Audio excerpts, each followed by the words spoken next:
If nothing happens in National Assembly today, it's over on Rivers State of Emergency.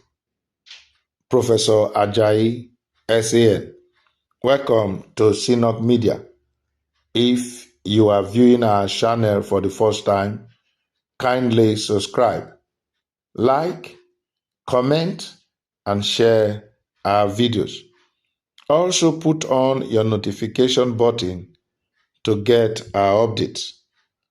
A prominent senior advocate of Nigeria, Professor Konyisola Ajayi, has outlined a strategic path for lawmakers opposing President Bola Tinubu's state of emergency declaration in Rivers State, suggesting that abstaining from voting altogether could be more effective than attempting to secure a majority vote against the measure.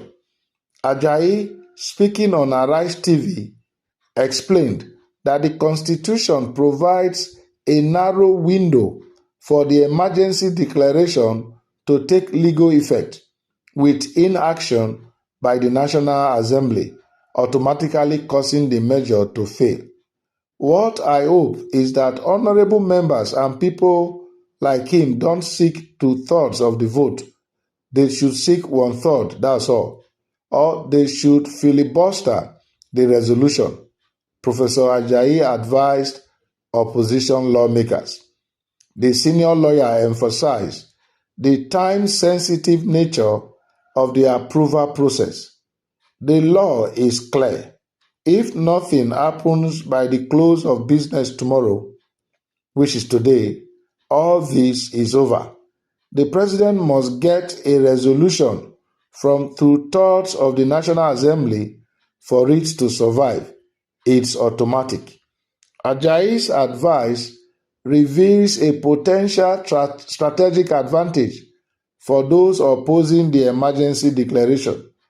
Rather than trying to win a direct vote against the measure, which would require organizing a majority, opposition members could boycott the session entirely, preventing a quorum, extend the debate through filibuster tactics until the 48-hour window expires, focus on securing just 1/3 of the votes against the measure instead of a full majority. Professor Ajayi's counsel underscores the constitutional requirement that the president's proclamation must secure approval from 2/3 of the entire National Assembly membership within 48 hours to remain in effect.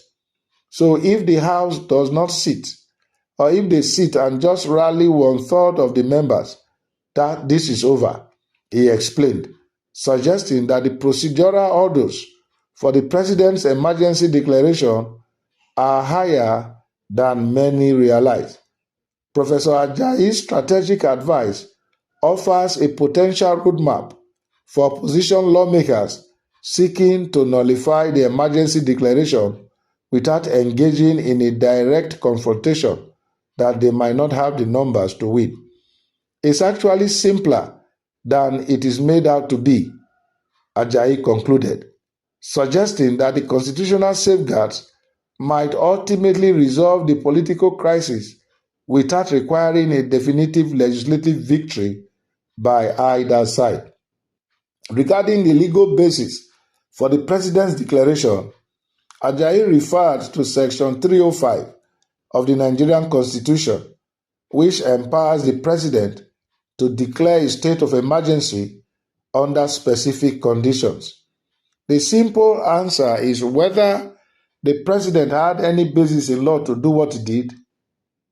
Professor Ajayi explained, the answer lies in what everybody refers to, which is Section 305 of the Constitution, which allows him to declare a state of emergency.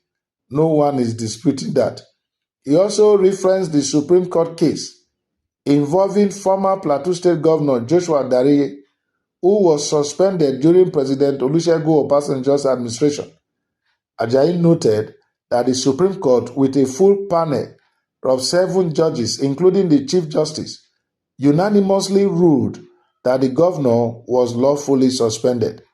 They were unanimous in their decision that Governor Dariye was lawfully suspended and didn't have any power, and that the person who had control over all the agencies of the state was the administrator appointed by General Obasanjo, he stated. Professor Ajayi made a crucial distinction, often overlooked in the public debate. The governor hasn't been removed. That's the point. There's been no removal of the governor or members of the House.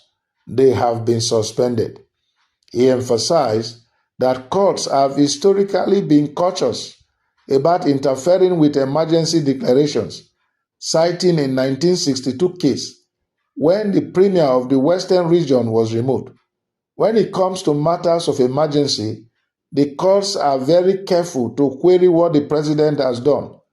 He noted, pointing out that courts in countries like Malaysia, England, and India have taken similar stances. Ajayi also highlighted the temporary nature of the emergency declaration, noting that it has only 48 hours without National Assembly approval. The president's proclamation is effectively only for 48 hours. The National Assembly has all the powers. Once they vote today and reject it, that's the end of the matter. Fubara goes back to office and the House resumes its sitting.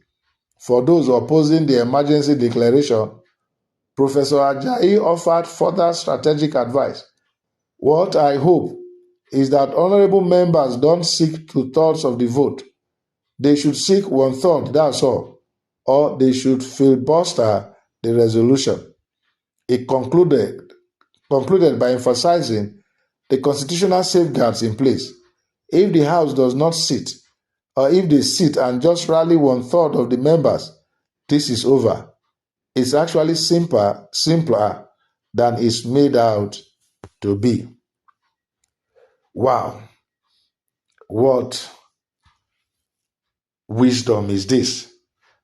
Professor Ajayi has opened the eyes of Nigerians to the traps inherent in the president's declaration. Could this be what is in the offing that made both chambers unable to pass the vote yesterday? Are we going to see acts that would return Rivers State